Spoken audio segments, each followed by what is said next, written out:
Welcome to Brothers and Booze. We don't have a title thingy today, but we do have a treat later. Hi, Doug. How you doing? Good. How are you, man? I'm in Maine. I'm enjoying my time up here. Yeah, that wood paneling is a new thing to the show. Yeah. It's because I'm in the only room in the house that does not have air conditioning. So, but of course, it's Maine now.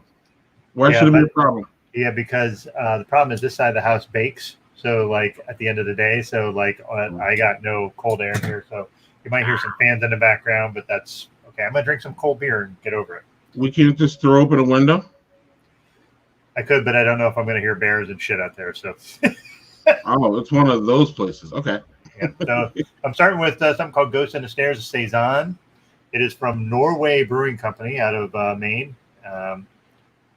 So don't know exactly. Oh, Norway, Maine. That's the name of the town. It's there. So okay, I'm doing all Maine beers. Again, shout out to Carla for giving me some recommendations for stuff to find. So. Oh yeah. So Maine beer, babe. Hello. Hello. Hello. So you are. Ooh, that's quite nice. Let's see that again. Ghost in the Stairs. Cool little label with a little ghosts. Saison, 6.5 ABV. Brewed with main ingredients from Blue Ox Malt House. So barley, malt, hops, yeast. Doesn't really say what it is, but it has almost like a fruity taste to it. Not really hoppy, but like really super drinkable. So cheers to that, man. Cool. What was the brewery again? I was digging. Norway Brewing Company out of Norway, Maine. Okay. Should we bring Mike on or should we do my first one? I think do your first one. Let's bring him on afterwards. Gravity Hammer. You're not going to see this one because it has a lot of green on my green screen. Right. But look at that, man. That's. I mean, I like all the different colors, like Mondrian. Yeah, you would like this can. It would show up better without a green screen, but you can see. Can you see the brewery there? Yeah, Modern Times. Yes. And David Rogers special. Yes, sir. This is a mega Berliner Weiss with raspberries, cranberries, and strawberries. I think the mega part comes in that it's 10%. It's a Berliner Weiss at that ABV? It's a mega Berliner. And when I open this and I didn't even put it to my nose yet, and I just got cranberries or raspberries or what is it? Raspberries and cranberries. Ooh.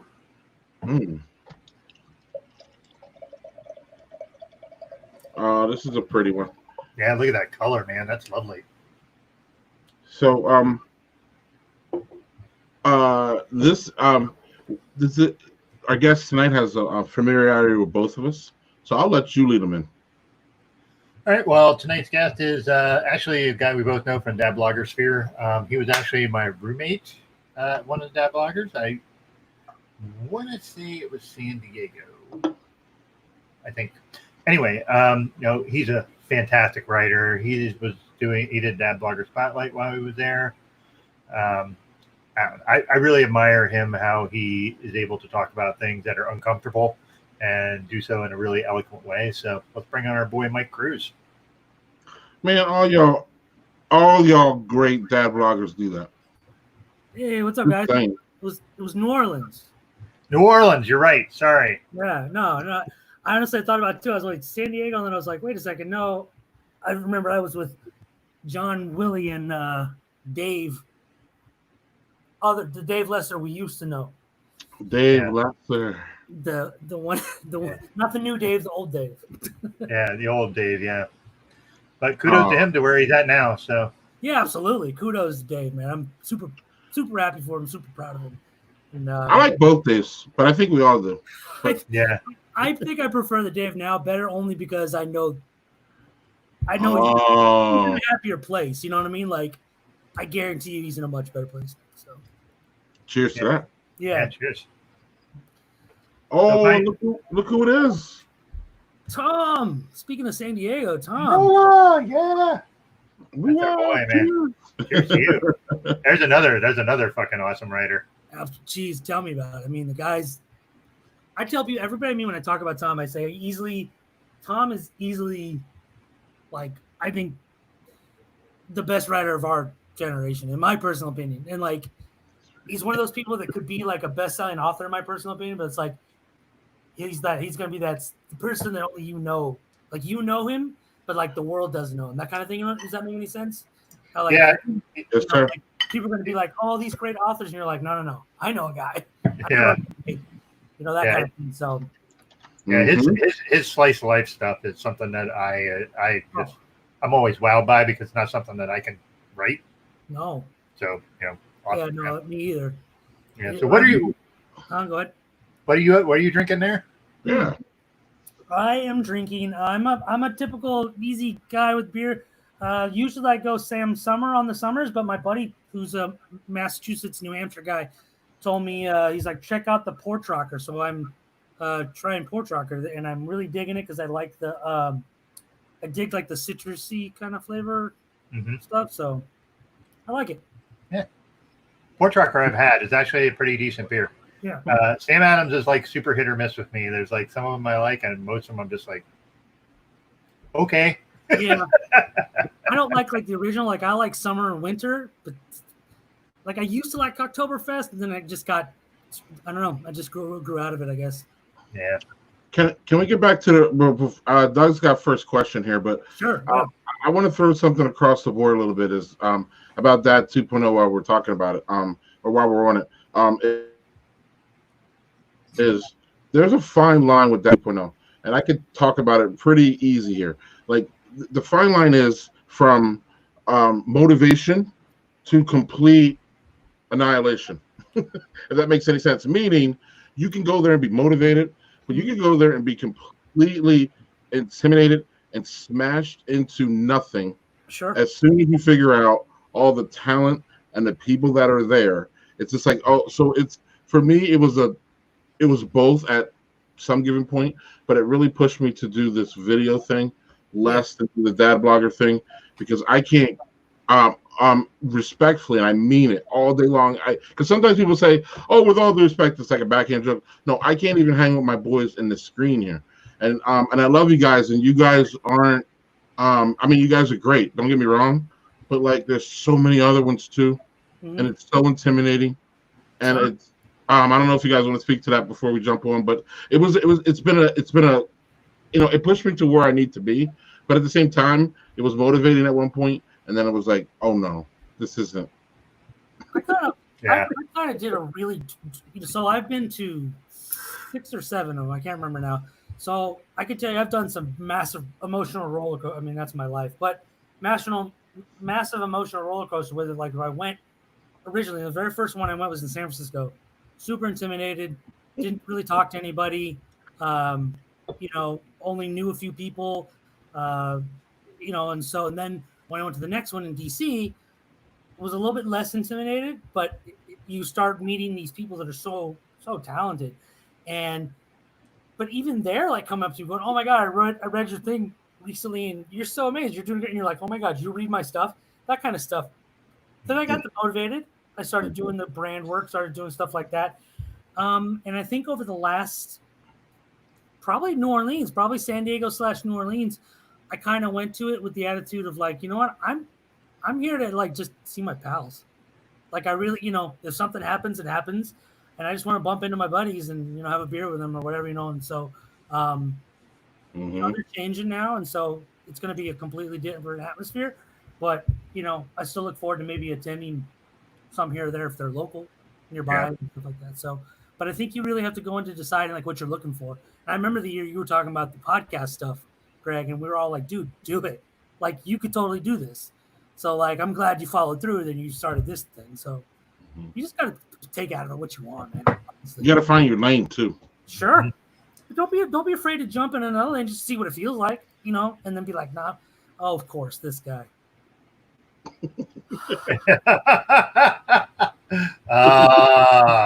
Hey, I think that's the first time he's ever commented on one of our videos. By the way, That's only and that's the only reason why. Julian, I don't No. think I've ever seen. Maybe he has. Am I wrong? He's been around. I always find him being like a lurker, is what I always see him. Oh, for sure. And then he'll drop a bomb and then run. Right. So I would say, Chris Reed, man, I see you too.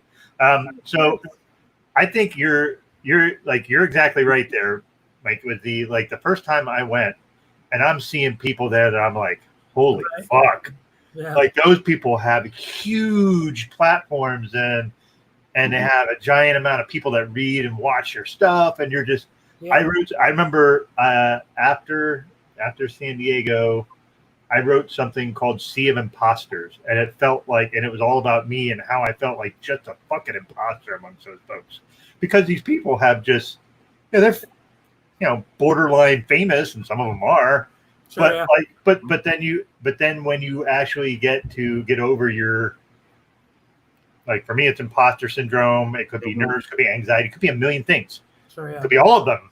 Mm-hmm. And then you get up and you talk to them and you're like, oh, that's right. They're people just like me. They just happen to have a bunch of people that know who they are. Sure, yeah. And I think you're right. After you get a few of them under your belt, you feel a little bit more like, this is my crew. This is people I can hang with. So right. Yeah. Then there's people like this guy who you just have to put up with him. I was going to say, do you want Mike? Do you want to answer this question? Nobody. He's my apprentice. But no. Speaking of though, he's one of those guys though that I met at Dad 2.0.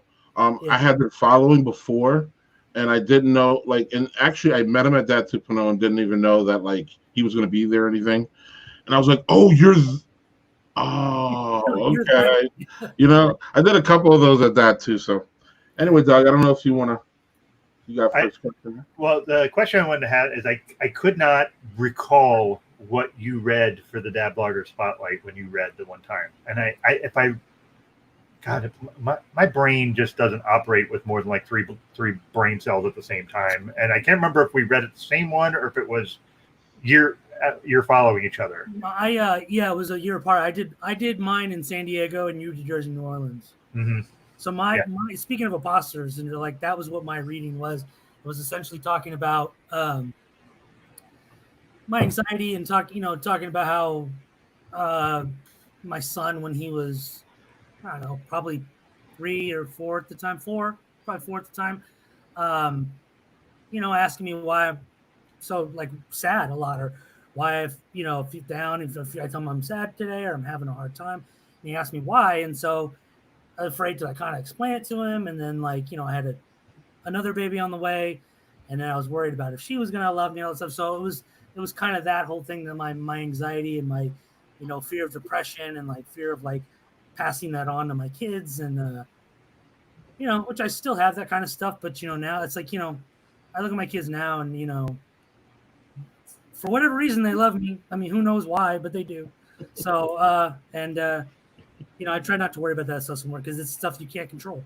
You just can't, and all you can do is try to manage it the best you can. So certainly. Yeah. Yeah, it was just something that I remember seeing you read it and hearing you talk about it. And honestly, I hadn't read enough of your stuff at that point. But this is the thing, when I hear it, you're not reading my stuff. Okay, I'm out of here. Yeah. But it was hearing that, and I was like, God damn, I got to start reading folks more. I just wasn't doing enough of it. No, I hear you, man. It's hard. It's you'd spend all day reading everybody's blog if you read them, everybody's everything. You'd be on there all day, and sometimes you just kind of got to pick and choose who you're gonna who you resonate with, because there's some guys and some moms and people that I love their stuff, love their writing, but I just don't relate to it. Yeah. Or sometimes it gets hit over the head. You get hit over the head with it with Vernon Gibbs's piece today. I saw on the Washington Post, and I was like, "What?" Oh, really? I didn't know. Yeah, my man was in the Washington Post, right? So it was just "Hey, boom, there's your boy," and I was like, "Oh." So it's even, and that speaks to what, this whole conversation started about this again, my boy's in the Washington Post. Like, Yeah. I'm over here That's pretty dope. talking to Doug. Yeah. Sorry. But yeah, it has a lot less cachet, doesn't it? Oh man. So, Mike, for people who aren't familiar with you, how did you get into the blogging sphere? And really, the question I have is, how did you get your blog name? Because that is how I remember you. Because I grew up. Here's a guilty pleasure confession. I grew up loving Madonna. I absolutely loved her. Yeah. So, like, when you say "Papa don't preach," I'm like, "Papa don't." Yeah. And you're not. I'm having my baby, Mike. Oh, I can't sing because I scratch that. Sorry, because that might be. We're not scrubbing that. That's live, man. Yeah, there's right. But no, Papa Don't Preach was one of my favorite songs growing up. It actually was. So then it was easy for me to remember you once I knew who you are, and I saw. So how did you get into the blogosphere and all that? Yeah, no, I get mistaken for a white woman with a fake British accent all the time, so I can totally relate to that. But honestly, like I got into blogging. I've written ever since I was a teenager. Written little things here and there, and that's what I wanted to do. Actually, like I was a horrible student, so it was like a pipe dream that I was going to do anything literally. But I wanted to like write movie scripts. I wanted to be an author, a writer like that. I didn't want to do anything that had to do with writing like that for entertainment. And obviously that didn't happen, but I kept writing. And then when I moved out to DC area back in 2008, just really missing home. And at the time, my fiance at the time was like, hey, maybe you should start a blog. You should start writing, and, maybe it might be like a form of therapy. And, and it was, I was just writing like little funny stories at the time, and it had nothing to do with kids because we had no kids. So I was just writing funny little stuff like that happened to me at work, or things that I noticed, or little stories I wanted to tell. And then once she had then wife became my wife, had our son, transitioned into doing parenting stuff. And, I was just doing that to try to like take the edge off of like having a very cranky, loud, whiny, needy, well, that was my ex-wife at the time. No, I'm just kidding. But that was the, my kid was driving us both batshit crazy. And, I started doing that, and then started searching online. I'm like, there's no like dad bloggers out there. And so I'm searching, and I actually, oh God, I hate to give him any damn credit, but Mike Giuliano was one of the first people that I came across. And I was like, oh my God, we can talk shit about our kids. And it's okay. Yeah.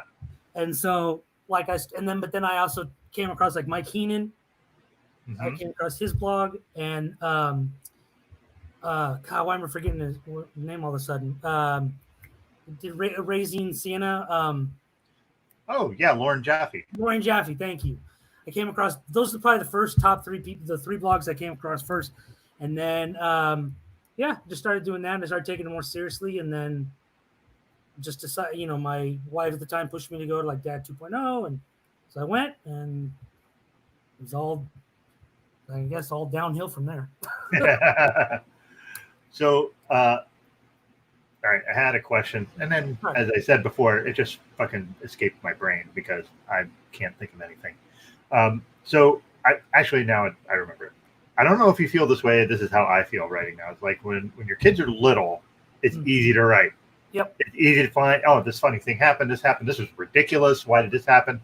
Yeah. And now I am all teens. So I can't say shit.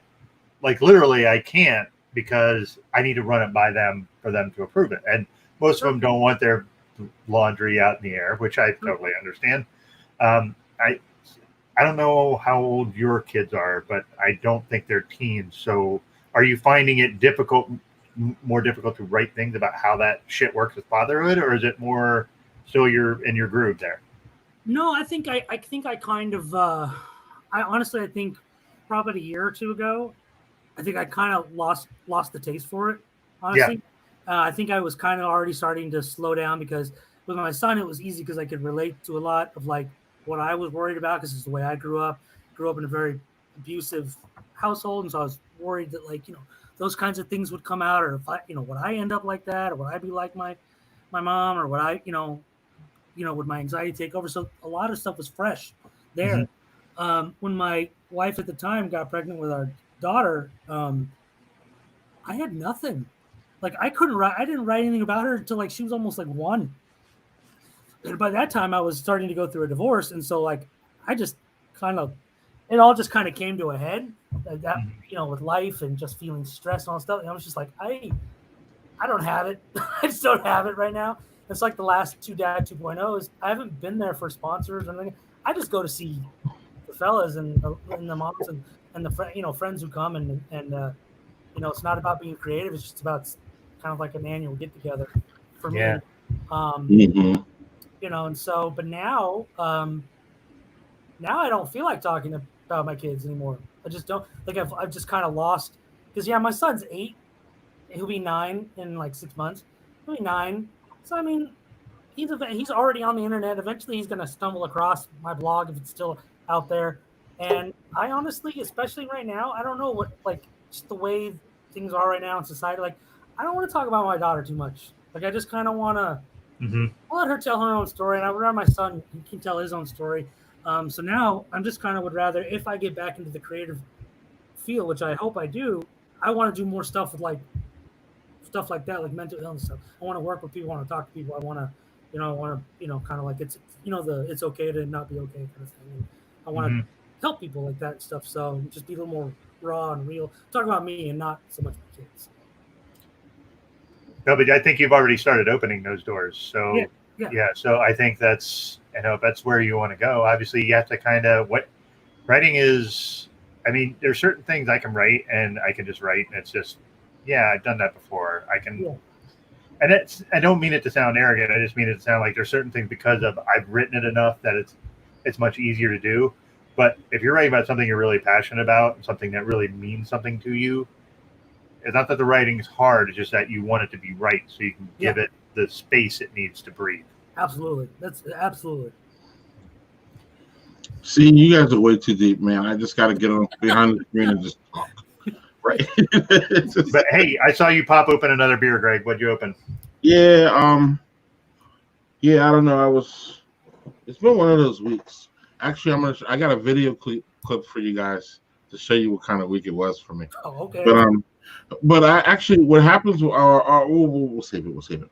Have I ever have a Venetian habit on here, Doug, from Il Sal? No. It's a big multi. Really? Is it Scotch ale? He's got a little glitch, so hold on a moment. You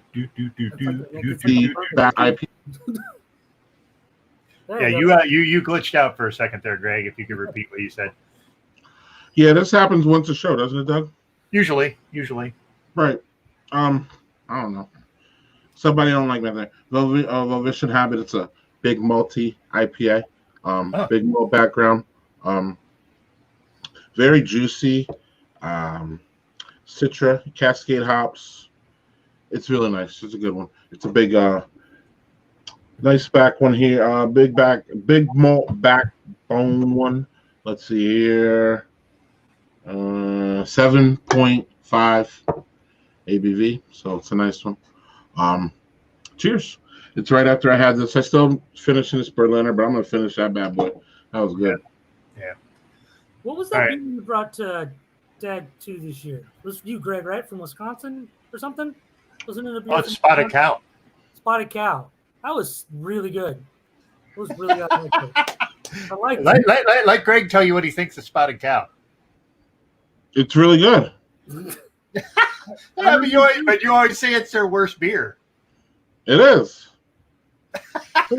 It can be both, right? It can be both. No, Mike.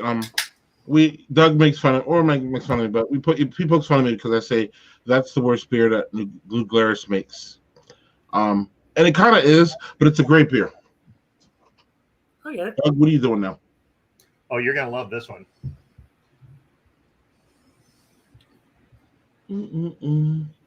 Tropical Breeze Strawberry Banana Milkshake IPA from Marsh Island Brewing. Wow. Strawberry. Yeah, but look at it. Milkshake. Yeah, but look at it, man. Mm-hmm. Okay. So, you know, I had to get it because there's 5,000 ingredients. Because I roll that way. If I see something that looks ridiculous, I'm going to pick it up. Just cocoa nibs. No cocoa nibs. Cocoa nibs. What's funny is on the nose, you don't get hardly anything. Like you would expect with all that shit, it would be like, all right, here's a million different things. But no, it's just. So, I'm sorry. Okay, so strawberry for sure in the front, a little bit of banana, not super milkshakey.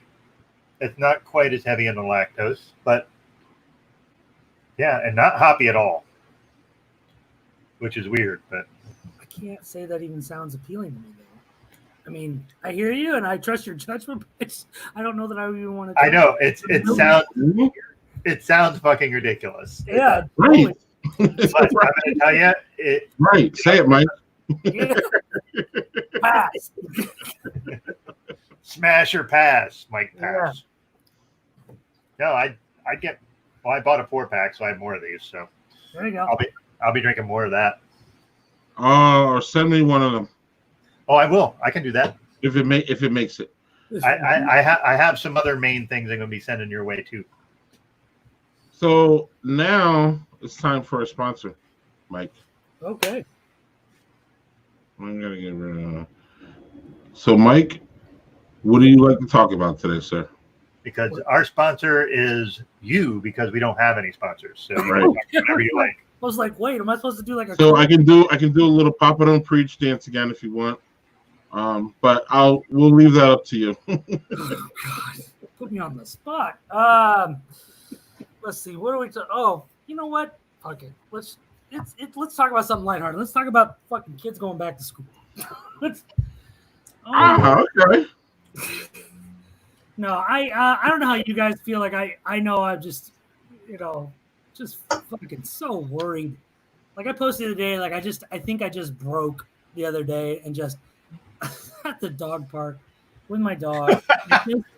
I just could not stop thinking about this stuff, and I just broke. And I'm like crying, thinking about it. Just like I just cannot believe we're in this kind of this time now.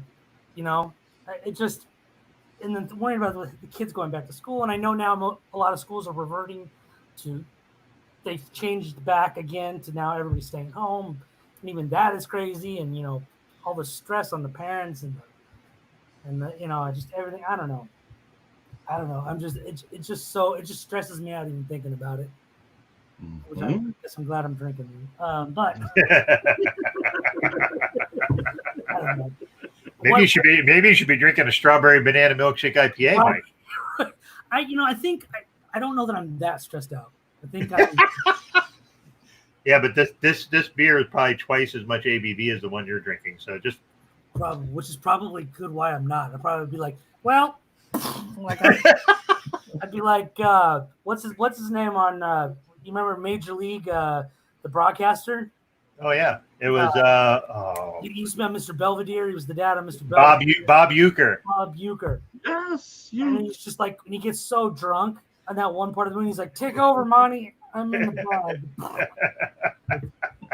That would be me. Just a bit outside. Those like strong IPAs or those like Dogfish Head. Mm-hmm. You know them. Yes. Yeah, they're strong, like 9 point, or was it 9%, whatever the hell it is. It's just like I have like half a sifter, and I'm like, okay, I think I'm done for the week. I mean, it's too much, man. Too much. All right. More drinking. Thank you, Jeannie. One of my friends. Thank you, Jeannie. You're right. Less thinking. I'm with you on that one. Oh, and then we have Tiffany. Oh, yeah. Well, Tiffany, if I'm not mistaken, doesn't Tiffany like IPAs? But Maybe not the milkshake style. Yeah, It's and I just- believe Tiffany has a sugar issue. Yeah, that could be too. She got to watch her sugar intake, I believe.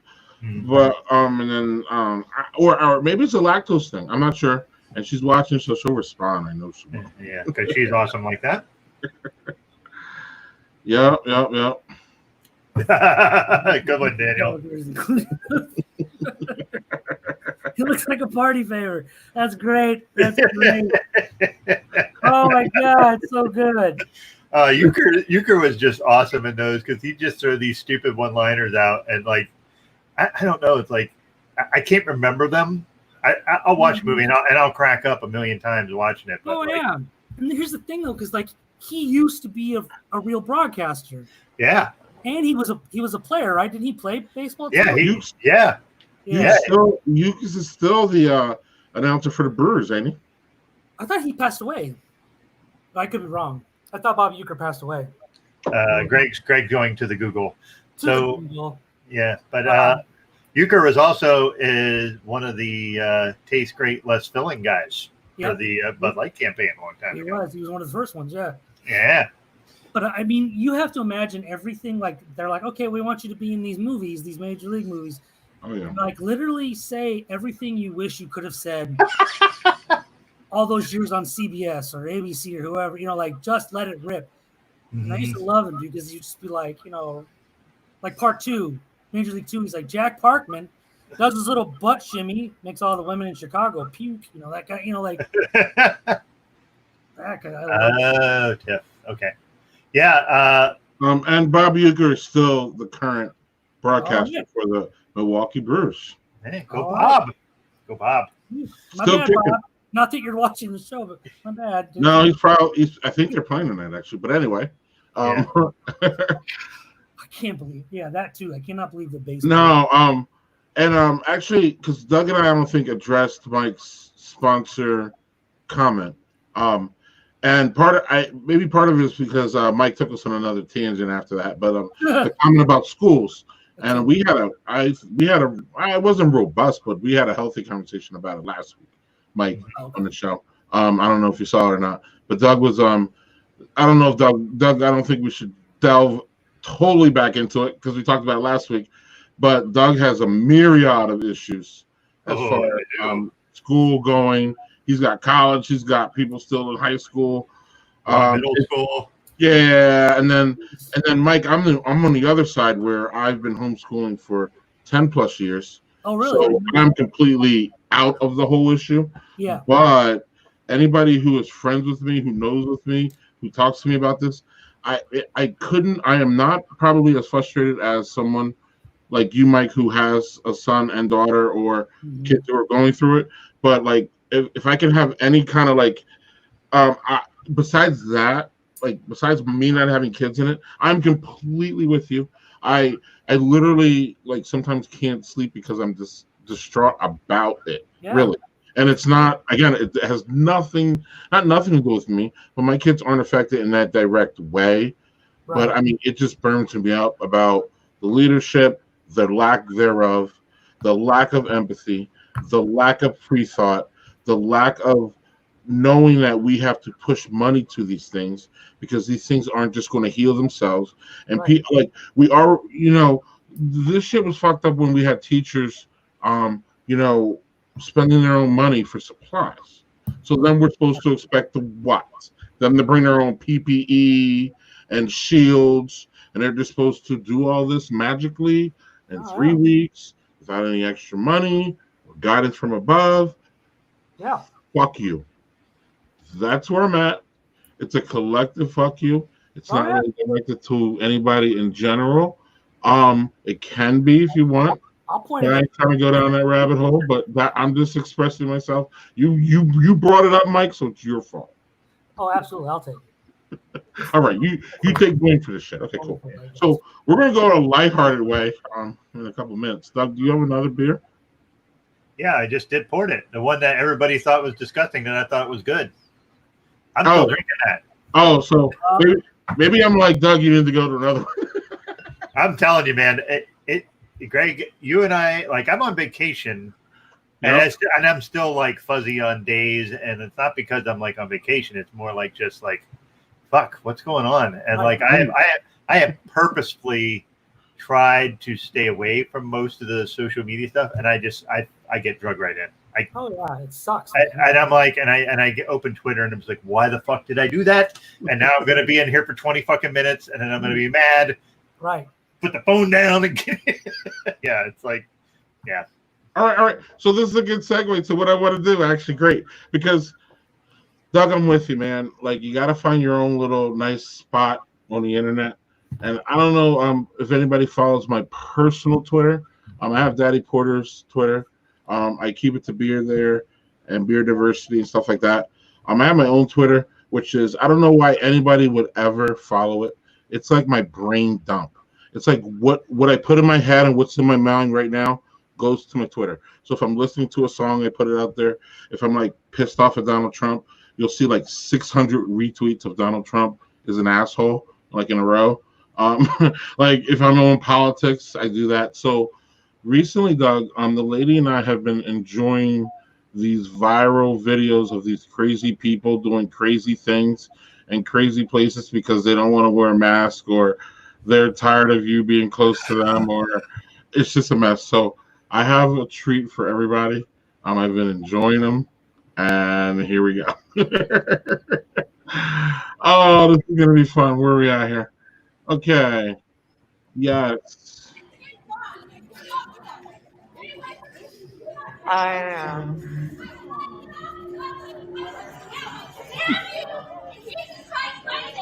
Get off this idol! I command you! In Jesus Christ! Get off this idol! Really? Off! Get off! Now! You need to! In Jesus Christ's mighty name! No! Wow.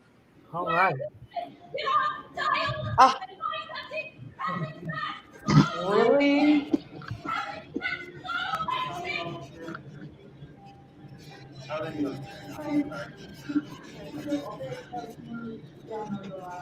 That's right! Till I can buy something and then I will happily leave! I rebuke you all and cast you into the lake of fire in Jesus Christ's mighty name! Let's get off this island until I can buy something! Have respect for Jesus Christ's name!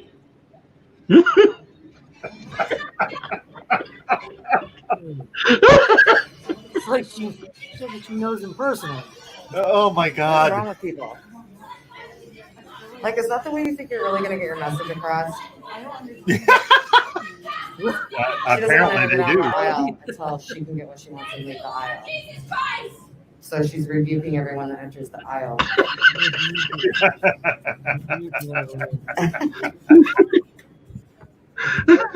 Oh. So with so with all the shit going on in this country, and you're trying to distance, and you're trying to get your stuff, and like you're at the supermarket and it's stressful, and people got masks on, and and then you have this lady here, and you're trying, Mike, you have to go down that aisle, and you have. Doug, you have to go down and out. Do you wait while all these people are passing you and the virus? Like, what are we going to do with these people? Well, I'll tell you right now. I'll tell you what I would do. I'll tell you right now. You guys watch wrestling growing up? Mm-hmm. Yes, I did. Without hesitation, I'm giving her a Shawn Michaels super kick right to the face. Wow! Like, sit down, lady. I mean, then I'm probably going to jail, but it would be worth it. Do it for the gram, Mike. Do it for the gram.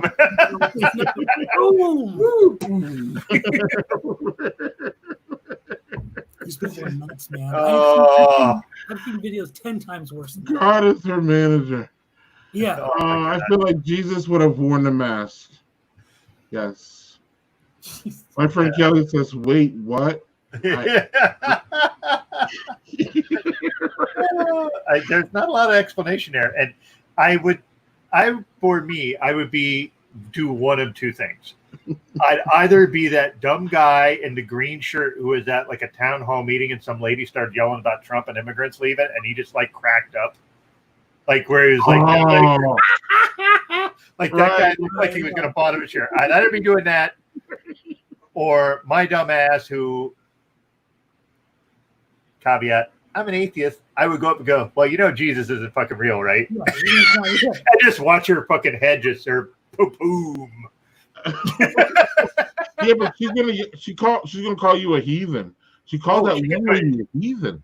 And I would go, you know what? Thank you. I haven't been called that. I haven't been called that in quite some time. I'm gonna get that on my business cards. Thank you. So to answer my own question, like I like to talk big during these times. I like to be like, yeah, I would get in her face. I would probably be like, I would just watch and then I would wait till she leaves and then come back. Like that's ultimately what I would do. Like I wouldn't confront her, but I would sit back and watch the shit show evolve as much as I could. Right. And I'd be like, look at this. This is crazy. I'm gonna watch this shit. Right. And that's how I preface this. Like, so the lady and I have been like, get the kids down. You guys know how this goes. Kids go down, or even as teenagers, they settle down. They don't want to be around you in the evening. So that's the time that you and the lady have for, movies and conversation and, budgeting and what you're doing this week and all that stuff. Right. So this week, we've been using that time for Karens. And if you go on Reddit under public freakout, they just put them all there. And we just been going down, and you can see on that's why I say I reference my public Twitter, because I just been posting them. Like, I posted like 100 Karens or something in the past 2 days. Because listen, guys, I want a 24/7 Karen, like a cable thing where I can just turn it on, and it's just people losing their minds. Like it would make me feel better during these crazy times if I could just have like a channel. Doug, maybe we should just start this. Maybe we'll just do like a Karen marathon. Get on that train, man, because tell you what, like it's ever like on Instagram there's like a very popular page called Karen's Unhinged. There's one on TikTok called the Daily Karens. Like, the Daily Karens. It's just these things are nuts, man. I mean, and there's like hundreds of video. Like the Karen's Unhinged one started slow for about a week, and then it was just like people were just saying that. And it's just like people like crazy. People just doing like collectively, like you just think like you would see a freak out here and there, and it's just like an exponential leap in fucking people acting like dipshits in public spaces. Like, what are you doing? Right. Which leads me to ask, in the George Floyd era and the police brutality area and the civil unrest era, and where everybody's coming to a lot of people, respectfully, a lot of white people, and these are facts, this isn't just me saying it, a lot of white people are coming to terms that police are not policing in the way they should. And there's a lot of injustice going on, and the reason is because of these damn cameras and phones that people are being able to get it, and we're exposing it. I was talking to the lady about what's up with these Karens. Isn't it the same thing? Meaning, these Karens have been Karening a whole lot, and now we're finally getting it on video.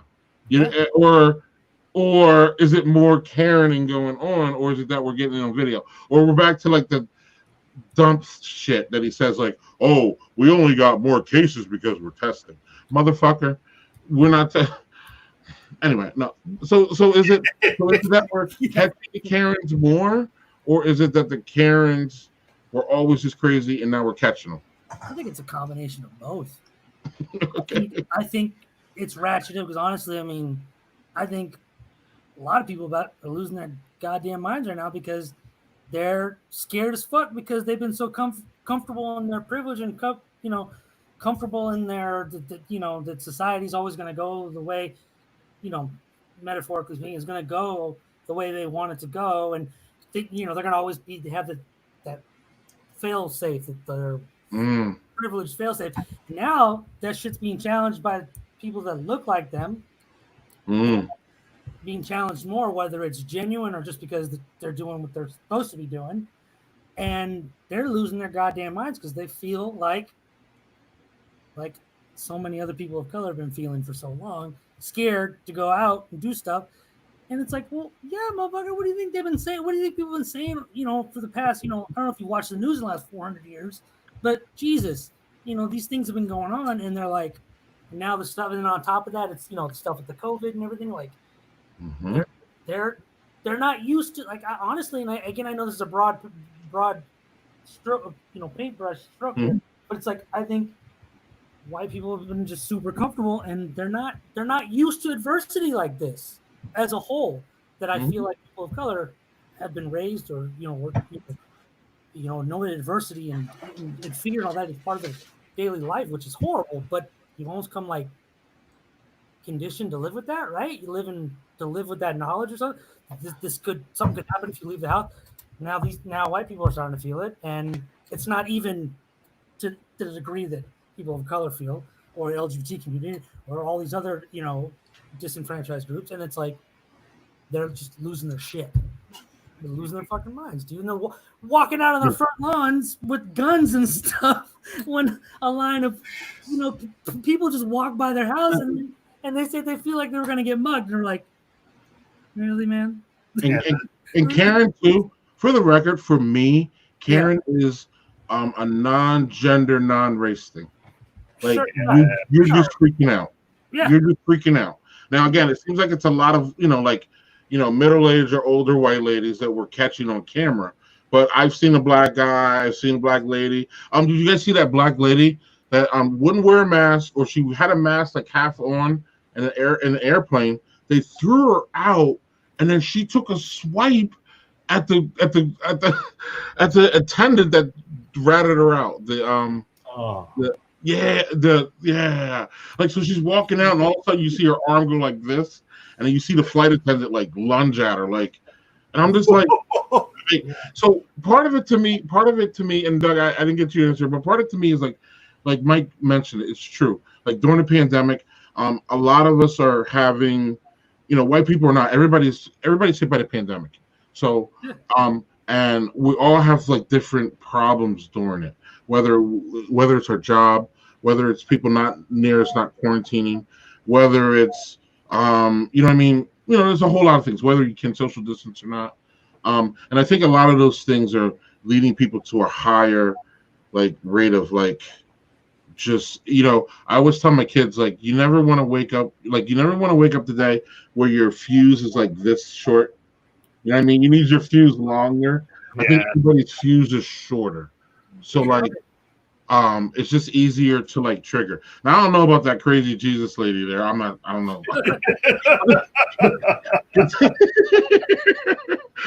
Again, you believe in Jesus and not be crazy. I'm not saying that, but that lady was crazy Jesus lady. Like screaming and hollering and heaving and casting off spells and shit. Come on, lady, just get your shit and move on. Like, what the fuck? Yeah, for real. So anyway, Doug, I don't know if you want to speak to the Karens or you got another beer or whatever. Well, I'm going to say one thing about that is, to Mike's point, about we're all going a bit stir crazy. We're all on edge. Yep. This shit is fucking us up. Like, I don't know if you saw Carter Gaddis posted something like, what do you miss? And I said, I miss going grocery shopping and not thinking everybody's a fucking goddamn germ, like a germ factory. And I feel like I'm playing on live action version of Frogger trying to get my fucking food. And, and I just don't want to get my stuff and not worry. But that's what it feels like. You're like, okay, I got to wait till this goes and this goes. And like George fucking Costanza getting a goddamn machine across the street to keep his high score. And I'm like, I just want to shop for food and not like feel like it's a life or death scenario. But I think also there's something, and Mike, this kind of ties into how you're approaching things. Is I think also folks that have mental illness, and by mental illness, I don't mean people that are, people who need to be. I mean people who have anxiety, people who have depression. Like, I think this has just amped the stakes up for that so much. And they don't have COVID. So this lady she might need fucking help. Like, it's funny, but at the same time, you're just like, all right, so she seems like crazy Jesus lady to me too, but like maybe she just needs some fucking help. I don't know. That's a devil's advocate part for me, but I totally agree with you on that one. Mm-hmm. Yeah. So on that note, I'm going to open up a stout. Yeah, I'm going to open up a big ass beer after this too. So this is going to be fun. You first, Craig. I'm not even ready, but we'll just do this. Or do you want me to open up? Because I will. Mike, what is that, Sam Adams again? You have Porch what? Port Rocker. I've never seen that one. Yeah.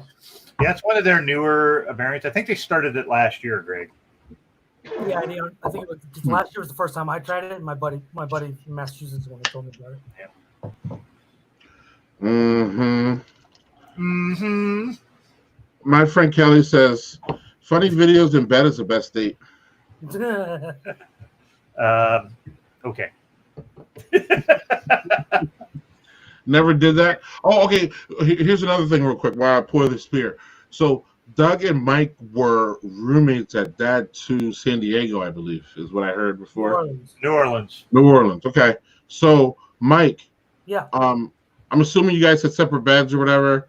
Yeah. Do you remember if Doug used the top sheet and then acted like he doesn't use them anymore now? Do you remember this? That is not true. Doug, don't make me mute you. I didn't ask you. I was asking Mike. Thank you. As much as I enjoy Doug's company, I did not get close enough to his bed to invade his privacy to see if he was using a top sheet. You guys aren't that fun. You guys gotta get funner first of all. But go on. I don't know what your version of fun is, but okay. I can tell you, I don't use a top sheet like normally. Mike, high five for fucking Maine, dude. Wait. What did Mike say? I don't use a top sheet. Why? I don't know. I just do the whole. I just blanket. Just it. So you don't have so you do stuff without having a reason. Is that what I heard?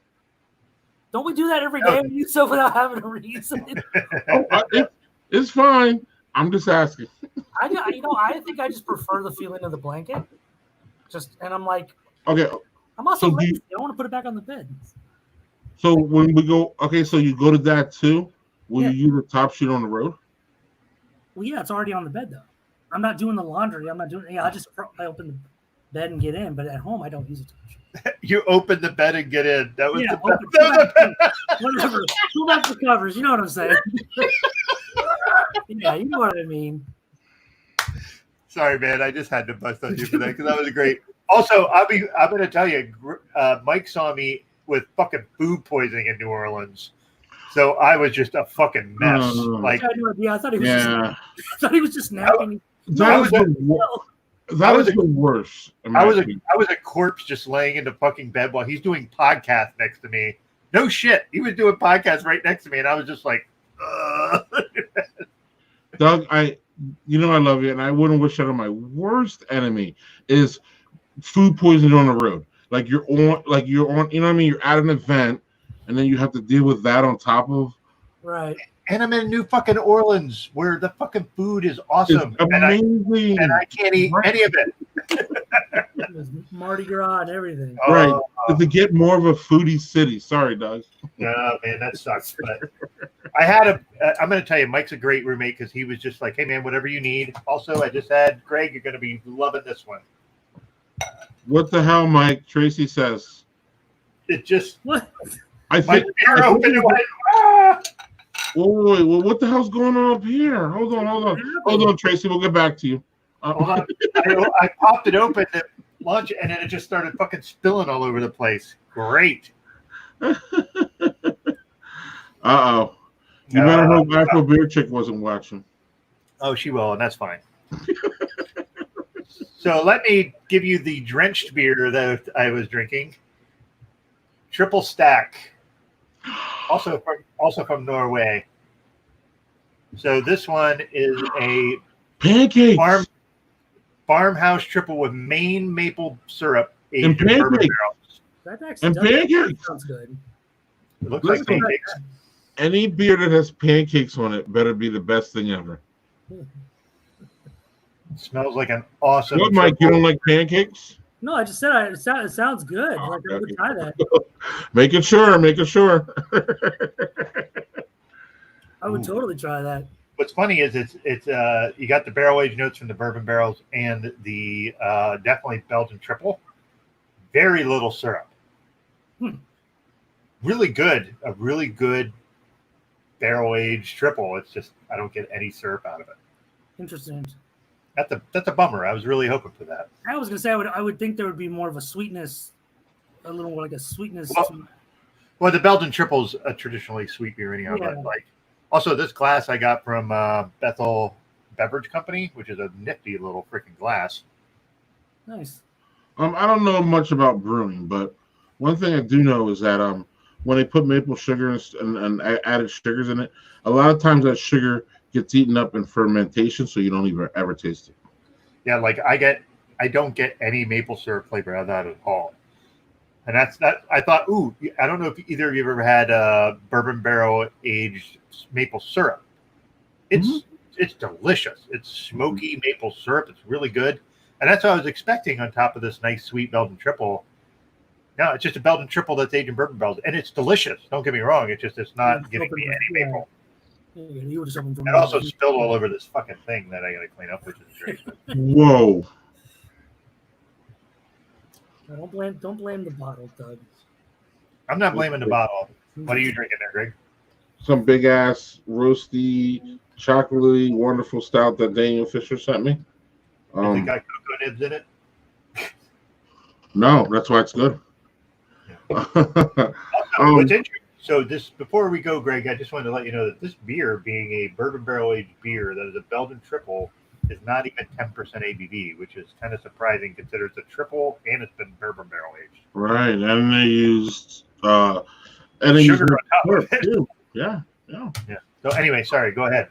Doug, we're not going anywhere because we haven't talked about the thing I don't want to think about. Like Doug's like, I don't have one. and I have thoughts. It's funny too because like it's not like this is Doug's first rodeo. We've been doing this for like 8 months now. Well, 8 weeks. Yeah, but you know what? Here's the thing. I actually like going into this unprepared because it's fun. All right, Mike. So do you have something, or should we let Doug go first, or should I go? Let Doug go first. I want to see what he's got. All right. Doug is silly, so well, no, I'm not going silly this week. I'm actually going serious. Oh. I don't want to think about Ted fucking Yoho saying that AOC is a fucking bitch, and then AOC went and just fucking smacked his ass down on the House floor. I love that woman. She takes no shit. She's like, here's what I am, and here's how it is. But she's also willing to listen to things to learn from them. And her speech about how my father's not here. Thankfully, he didn't get to hear this guy disrespect me. My mom did, but I want to show my parents just that I'm not here to take abuse from a man. And that she called him out when his weak-ass excuse was, well, I have a wife and 2 daughters, so clearly I can't be a misogynist. Hey, motherfucker, you absolutely are. You just showed it by doing that. That's the gender equivalent. That's the gender equivalent of like I have 2 black friends. I can't be racist. Oh, for sure. So I guess in a way, I do want to think about it because I want more of that. I want, and Greg, this has been part of our show is try to be a little more inclusive. I want more female representation. I want more folks who don't look like me fucking representing us because the country isn't just people that look like me. It's a melting pot. It's supposed to be a lot of different people. And I want strong ass people like that in Congress. Oh, Andy, I bet your daughter loved that shit. That's awesome. Watch your 10-year-old daughter. That's awesome. Mike, you mind if I jump off of Doug's point? Sure. No, you do you, man. The thing, I'm just going to jump off on the OAC thing. The thing about her that I think people need to keep in mind is that I personally believe that they're just already setting her up to be Hillary Clinton too. They have demonized, they have ripped, they have done everything they can to discredit this young lady who has really no she has really nothing, not really no background politically. And they're just doing things just to throw shit on her because they really, really are scared of her because she's smart, she's driven, she's motivated, she's likable, she's personable, she's all those things that scares people on the other side, like Hillary Clinton. And Hillary Clinton was demonized for decades in this country. And in my opinion, it led to the nastiness and bullshit and the unelectability of her in 2016. So if you're an OAC person, I think you need to kind of continue to support her. And we all need to keep in mind that a lot of the shit that people throw at her isn't true. And to me, this is just another line of that. Is this a line of demonization? And is this another line of dehumanizing her, to be honest with you? That's just how I feel. I don't agree on OAC on everything. I'm not supposed to. I don't really care about that. I just see more of a human angle with her. And I just see people coming at her in a way that they don't come out at many other women and many other people, period. That's what I got. Well, it's all that. I mean, she's like Doug said, she's young. She's a woman of color. She's smart. She's a liberal because, but she's also, I think what will protect her, from the kind of what you were saying about what people are setting up to be is that she's young and she's part of this new wave of people that are, young liberals, that are breaking away from that Democratic label and stuff. They're becoming their own. Look at the group of women. It was like 4 or 5 of them that Trump insulted all of them. And the squad. Young women, strong women. I mean, what, 2 from Minnesota, right? Like 2 ladies from Minnesota. The squad is the squad. Rashid Tlaib, Omar. Yes, Alana Presley, AOC, and Rashida Tlaib. They take no shit, and I'm like, good. All women of color, all came in at 16. All strong, all young, all young, all badass, all kicking ass, all that. I salute that shit. You do you. Go out there and kick some ass and just don't stop. So that actually made me think. So what I don't want to think about? Yeah. I don't want to think about the fact that people are being kidnapped off the street in Portland in unmarked cars just because this is where we're going now. But the piece of it that I will, even though I don't want to think about it, is I love what the moms and dads in Portland are doing right now with the protective lines, the dads with the leaf blowers. I saw a lady the other day on TikTok. She was like, from now on, that's the only acceptable use of a leaf blower. From now on, is to protect protesters from tear gas. Yeah, there was also people using hockey sticks to knock the tear gas canisters away, which is fucking awesome. When I saw the dads out there with leaf blowers and the moms, I was just like, that's what I'm talking about. Moms and dads to the rescue, dude. Bravo. It was hilarious but awesome at the same time. I'm worried for all those people out there. I'm just so worried for those people, and it's so crazy. And I'm just like waiting for it to be everywhere, any minute, So, oh God, now I am thinking about it. The thing I don't want to think about quick is how Donald Trump reacts to getting his ass landslided on November 3rd. So that's what. Don't jinx that. Don't. It's not about a jinx, man. Listen, it's not about a jinx. I'm one man. I can't do anything. I didn't jinx last time. I didn't jinx 18. I didn't jinx anything. All I'm saying is it is what it is, and it's going where it's going. That's all I got. And we just need to be on alert until this man is out of that house. Yeah. Ayanna Presley, according to Jeff Tepper, is from Boston. Oh, okay. Yes. And also, kudos to her for being someone who came out and was like all these awesome dreads you saw. That was a wig because I have alopecia, and that sounds like a small thing. Alopecia's a fucking thing. Yes. No, my wife had it because my youngest son had a series of strokes, and in the middle of that, this is her stepson, and she lost hunks of her hair. It was a fucking mess. Is it caused by yeah, just like so she eventually what we did was kind of did the Cressida thing from Hunger Games. We just shaved side of her head. It looked hot. So, Well, good for you. but like the thing is like alopecia, especially for women. Yeah. Oh my God, that's such a because women's like attractiveness and validity and sexuality and all the stuff we tie it to dumb things like you need a full head of hair. Fuck off with that.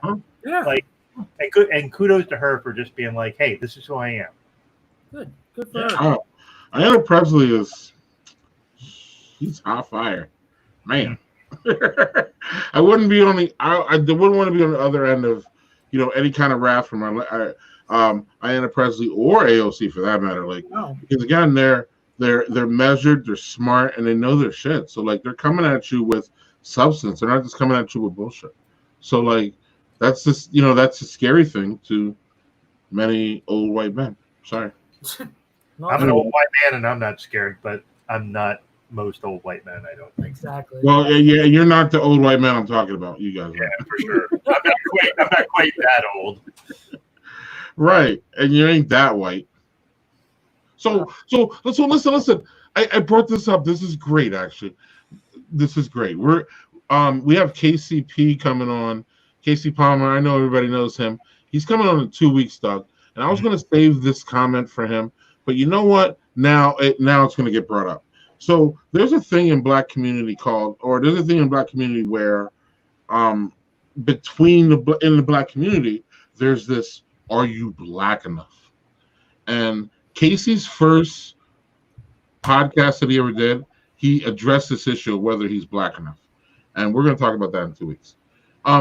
Is there any shit like this in the white community? Is there ever an instance where you guys are like, oh, you're not white enough, or are you too white, or what's going on? I have one thing that isn't about whiteness, but is. Are you patriotic enough? So is that the? It's a coded thing for being. Okay. So it's almost like saying, "Are you white enough?" Mm-hmm. Mike, do you agree? Do you have something else that fits that vein? My other thing would be like it's kind of a reverse. It'd be like they might think you're trying to be somebody else or trying to be a different nationality, or like say you go around like the African American community more like just like it was like an Eminem, right? Like he grew up in Detroit, all his friends are Black, he's a famous rapper, all that stuff. But like growing up, I mean, what did you hear all the time? That he was trying to act Black, or he's like, no, this is where I grew up. That's how we talk. I think I've heard that, like what Greg was just saying, like you see like a Black cowboy or something, and they're like, that's not what Black people. It's like, well, why? That's where he grew up. That's what he likes to do. That's how he feels. Let him be. Like, what's his name from Hootie and the Blowfish? The lead singer. Darius Rucker. He's a country singer, right? Darius Rucker. And he's a good country singer. Right. Like what? I mean, you're a Black guy. He's blacker than me. If you want to get complexion. Yeah. No, you want to get complexion, he's blacker than me. I hear you. I hear what you're saying, yeah. Facts. Also, one of the top 5 people that if you ever heard his voice, you would never guess that's how he looks. Absolutely.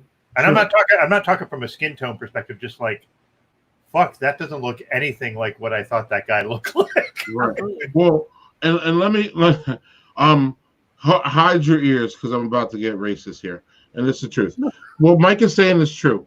Because this is where those stupid ass terms that almost that are more offensive to me than they probably are to you, or maybe I'm wrong. When people say wiggers. Oh, I got called that more than my fair share. Yeah. So that's the are you white enough argument for you guys is what I got it. Okay. I'm piecing this together. Right. Because again, there's a segment of, if when I grew up, I was a hockey player and I listened to a lot of rock music. I still do. I don't even care about that. And it's funny because in the Black community, at one point in time, if you listened to rock music, you were trying to be white or you were that kind of thing. And it's really short-sighted given that Black people founded rock music.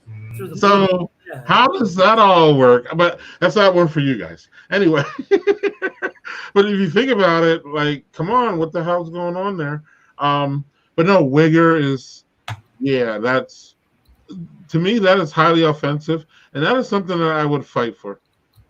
Yeah, I used to get called that a lot. I grew up in a super rural area in Pennsylvania. I like basketball. I listened to rap. I would like to dance. I did all kinds of shit that kids that Wasn't white. And Wasn't white. Whatever that means. And I got called that. Oh my god! And I was just like, and I was just like, dude, I don't give a fuck if you listen to Guns N' Roses. Guns N' Roses is cool. I don't give a shit. Why are you giving me shit for listening to fucking Kwame? I like Kwame. Fucking leave me alone. Right. Fucking Kwame, man. That's going back. Well, yeah. And you probably listen to as much hip hop as I did, if not more. Yeah. I was all over the place. I'm still all over the place. Yeah. Well, when we drove down to DC this year, like we listened to one of my Spotify that was just like old school shit rap that I just like, and it's not like anything fucking deep. It was not deep cuts. It was just shit I liked when I was a kid. No, it was just some shit like, I'm listening to fucking Tribe, which is one of my all-time favorite rap groups, and you got De La, and and Greg was like, he's like, oh yeah, and I was like, yeah, man, right, this is great. We were having a good time listening to music, and music should be something that brings people together, not something that separates us. Absolutely. End of rant on that. What's up, Victor? Victor, man, jumping in. Hey, Doug, we got a video game cast on Tuesday, I think. What's that? We have a video game. Oh yes, I got to be on that because the new Halo trailer was released. When was that? Today? Yesterday. Right. Okay. Cool. That's why we have it next week. And then Doug wants to talk basketball next Thursday. Mike, what are you sports head? I don't know you in a sports way. What do you do? I used to be really a big sports fan, like football, baseball, and stuff. I think again, one of those many things, like with the writing and stuff around the divorce, it just kind of my fandom kind of fell off. Like I couldn't tell you who's on any NFL team, and then I just kind of got tired of. I don't know. I think it just started like I got so tired of like seeing all the stuff with like domestic violence cases and drug cases. Mm-hmm. That, the other thing, and then the stuff, the racist stuff against Kaepernick, and after a while, I was like, you know what? Why am I doing? Like, why am I watching this? So now, if I were to watch something, it would be baseball. Like, I don't even have a football team anymore because my shitty team left the city, and they're still shitty, but they're in the shitty city. They're shitty, but they're not shitty. But they're not. Wait, who are we talking about? Chargers. Oh yeah, they're trying to be the second LA team, which is working out really well. Really well. It's going great, guys. At least your team is not the Washington NFL team. Right. Well, they were going to announce like what the name was going to be, and I'm like, well, they just said we're putting a placeholder name, and I'm like, this isn't a fucking brand. Like it's a brand change, but Jesus Christ, man, pick a lane. Yeah, name it so we have something to like look forward to. Yeah, speaking of which, I'm gonna say that one of the best sports names just got released this week, and it was a Seattle professional soccer team, or Seattle professional NHL team, the Seattle Krakens. They have an NHL team now? Yeah, no idea. But no,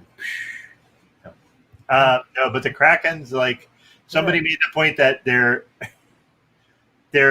home stadium should be called the Crack House. That's hilarious. And their teammate and their fan should be called the Crackheads. And I was like, I don't know who did that, but that was genius. I saw that on Twitter somewhere. So whoever did that, I apologize. That was great. I bet you whoever came up with the Kraken up, they're like, it's gonna be badass, it's a mythological, creature. We're gonna be bad. And people are like, no, you're Kraken. Hey, guess what? Mm-hmm. So, Doug, we're going to wrap up here soon. I got one more question for you guys, though. Yeah, sure. Drop it. When is the end of COVID? Give me a month and a year. Ooh. And what I mean by end, I mean it's like the last time I saw you guys in person, which was not that long ago. February, yeah, it was February, yeah. I'm gonna go with like summer of 2022. You got to give me a month. Oh, July. I'm gonna hold you to this shit. July 2022.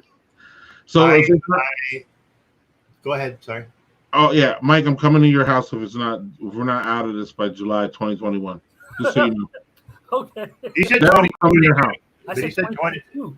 He said 2022. He didn't say 20. Oh, We got 2 more years to go, bro. oh. I'm slightly more optimistic. November of 2021. A full year over from now. Here's why. We are a year to 18 months away from a vaccine. And they have to mass produce a vaccine. And they have to mass produce a way to deliver it. And they have to mass produce a way to get it to every fucking country. Yeah, but And then you got to see if people even take it, because you got all the people here who are going to refuse. Yeah. no one's gonna take the fucking vaccine. I have a hard time getting a Anyway, I don't even know why I asked this fucking question. I didn't mean to depress you. Just buy more beer. It'll be great. There you go. Right. Look, you motherfuckers better be doing curbside till then. That's all I got. Dude, I went. So, can I just say that the place that Carla recommended this little place called Bethel Beverage Company. I found this little glass, which I thought was fucking awesome. It was their last little glass. It's cute. And when I went into the place, they were like one customer in at a time. Everybody's masked. You walk in, hand sanitizer immediately. And it's a small little place, so they can only really fit one person because they have right. So the lady is masked up. She's like, "What are you looking for?" I said, "All right, so here I'm from New York State." She's like, "Great. What are you looking for?" And I said, "All Maine stuff." And she's like, "All right, cool. So we have this, and she just rattling off stuff. I'm like, "Okay, I'm slow and old. Give me a few, and I'll find them, and then I will work through it." And somebody started coming to the door, and she said, "No, sir, we have only one customer at a time." They were on it, just fucking on it. I bought way more beer than I probably should have, but because they were so good about, all right, keep everybody out. If you're in, you have a mask.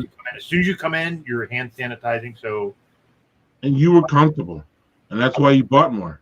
I bought more because I knew I wasn't rushed, and I knew things were being handled as best as they possibly could. And this is a small business. This is not a big business. So, go, Doug. I'm sorry. No, and Maine as a whole has been like this. I mean, you have your fucking yahoos are not going to mask because they're dick shits, but Maine is actually a weirdly conservative state because it's very rural. I feel you. It's pretty conservative. But you can be conservative and so smart. The problem with today's GOP is that they're showing that you had to be conservative and dumb. Like when we were growing up, you used to be able. There were actually some smart conservatives. Sure, you look at someone like George Will, who's been a conservative writer for fucking 50 years, and he works for the Washington Post, and he says he actually said we need to vote for Biden because if we don't, that's going to be the end of the GOP. That guy's been a GOP writer for fucking 50 fucking years. And he thinks he's old school GOP. Like Greg was just saying, like where there's some, at least you could have an intelligent argument. He still doesn't think poor people should have insurance. Let's be very clear. Right. But at least he's against Trump. Yeah. And those folks, if we get Trump out, guess what? Those motherfuckers are going to be right back at it, just fucking saying shit. Right. So they're going to say their shit about Democrats. But Maine has had a curve like this. Their curve is a line, and probably the reason in a line is because of people having and being vigilant, like you're talking about. And again, if you want to have a business, that's the way you got to do it, in my personal opinion, going forward.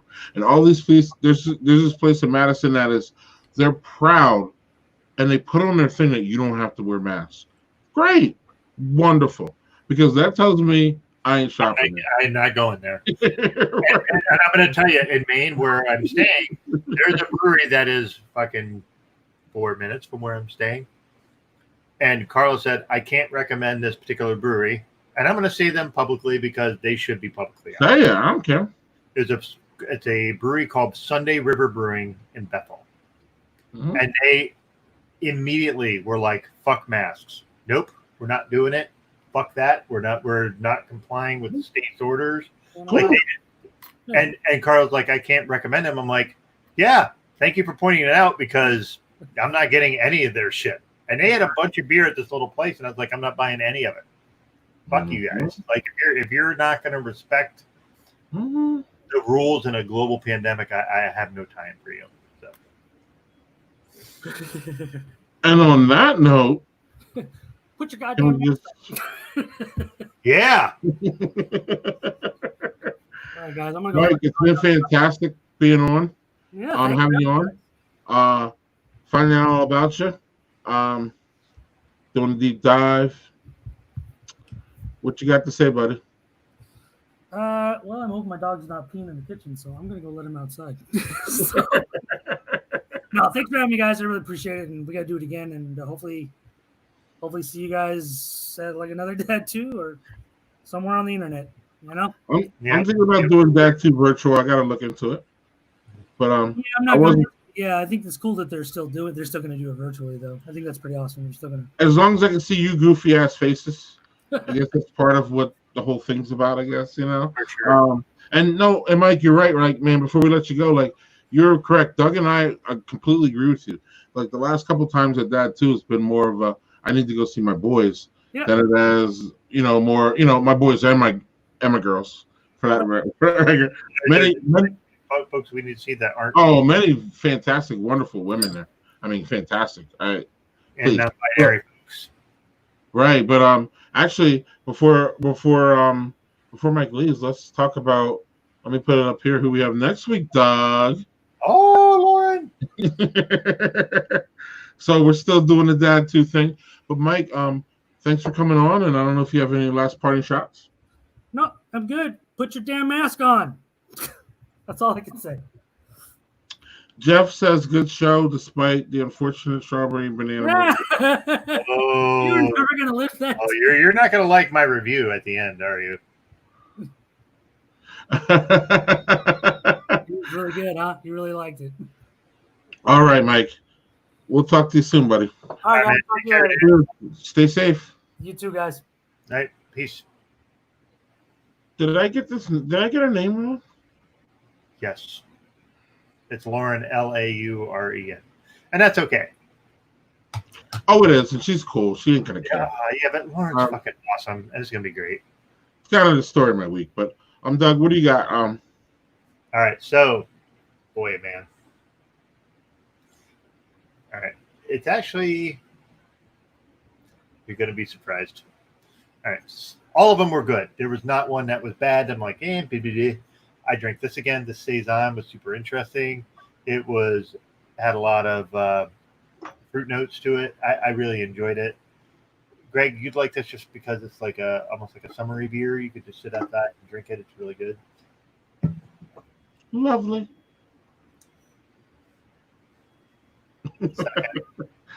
Doug's conflicted. This is 1B. Triple stack. And the only reason I'm going to give it 1B is because it promoted itself as a Belgian triple with bourbon barrel aging with maple syrup, and I got no maple syrup out of it. It had some maple syrup, even just some maple syrup flavor. I would have been winner. And as much as you motherfuckers think it was gross, this was the best beer I had. The strawberry banana milkshake. And I'm not doing it to be an ass. It literally was super drinkable. You had the elements in it. It was really... It was all the things you want to have a milkshake IPA. And also, it could have had a little more banana flavor that I would have liked. But I don't know how you get a lot of banana flavor when you're competing with strawberry, because strawberry is a really strong flavor. But yeah, no, this was excellent. And I'm sending you one of these. I have more, and I'm sending you one. All these were main breweries? All of them were main breweries. These two were Norway Brewing. I didn't plan that, but that's how it turned out. That pancake one, man. Pancake was good. Don't get me wrong. If it would have had maple syrup, it would have been the clear winner. It just had no flavor of that. This is Marsh Island. This one also has some collaborative things with Creative which is a really interesting way to create IV. Also, it's been brewed and canned at Marsh Island Brewing and Orono. Orono also has its own brewery, which I didn't have any here. But all make breweries. How about you? What you got? Well,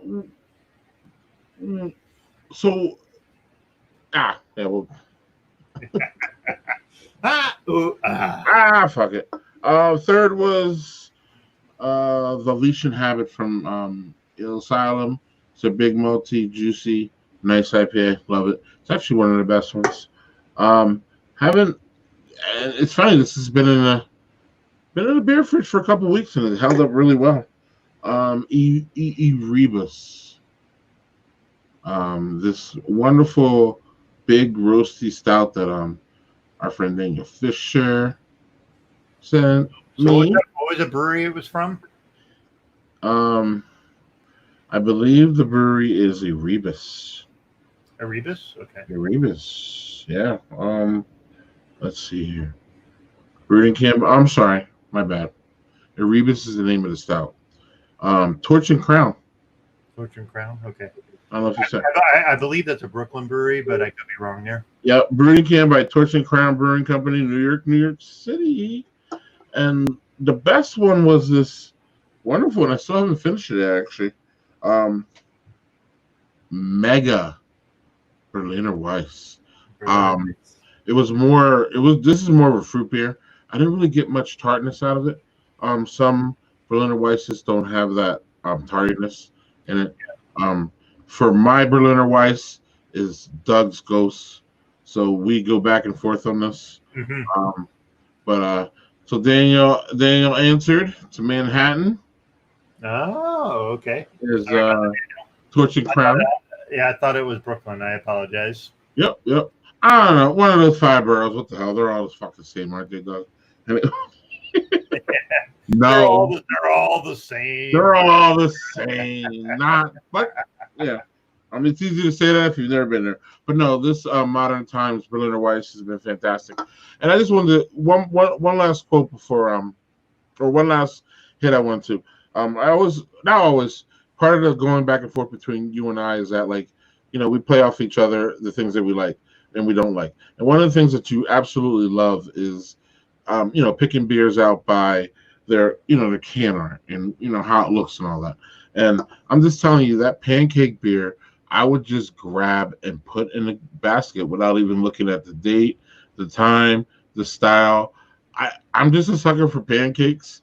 And that is one I like when you keep showing it, I'm like, I just would just buy that sight unseen. It wouldn't even matter if it was like a triple IPA that was like 6 years old. Here's the thing. I'm trying to figure out what the date is on it. It doesn't have a date because it's a bottle. And I don't know. It's like I said, if they'd have had the syrup flavor in there, that would have just walloped me because the Belgian triple flavors were perfect, like perfect Belgian triple flavors. And then having the bourbon, which was just a nice layer, it was not overwrought and just had no syrup. And that's what I wanted that in there to just kind of, do what it says it was going to do. Cheers. So Doug, I took an hour and a half of your time on vacation. I'm gonna let you go. You don't have to let me go. It's good. Maybe we'll have some drinks after this. Cheers. And next week we'll see Lauren Yee, and then 2 weeks after that we have KCP. Also, Thursday we're gonna do a NBA cast, right? Talk about it. So I'm gonna invite some folks. We're gonna do, since the NBA is actually coming back for real for their season on Friday. I'm a huge basketball nerd, so I'm looking super forward to that. So I'm going to reach out to some folks. We're going to have a live stream where we just kind of bullshit about the NBA and basketball and talk about how LeBron is the GOAT and Jordan isn't, and just, go from there. When is this? Thursday? What time? 9 Eastern? I say we do it 9, just like we do all our other shows. 9 Eastern on Thursday. You guys heard it here first. Yep. All right, Doug. I'm hitting end. Yep. Later, folks.